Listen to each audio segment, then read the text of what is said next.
Ika-46 na kabanata. Kasama natin ang Diyos. Ang Diyos ang ating kanlungan at kalakasan. Siya'y laging nakahandang sumaklolo sa oras ng kagipitan. Kaya huwag tayong matatakot kahit lumindol man, at gumuho ang mga bundok at bumagsak sa karagatan. Humampas man at umugong ang mga alon na naglalakihan, at mayanig ang kabundukan. May ilog na nagbibigay ng kagalakan sa bayan ng Diyos, sa banal na tahanan ng kataas-taasang Diyos.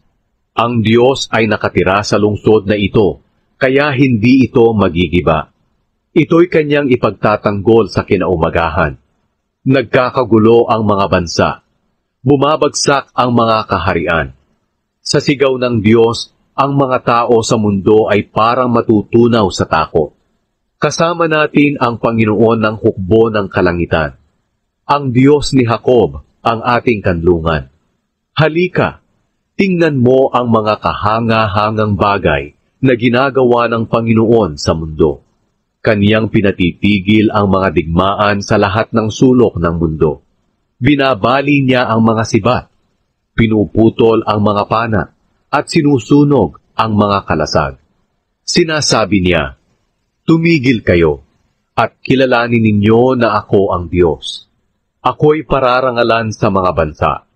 Ako'y papupurihan sa buong mundo." Kasama natin ang Panginoong makapangyarihan, ang Diyos ni Jacob, ang ating kanlungan.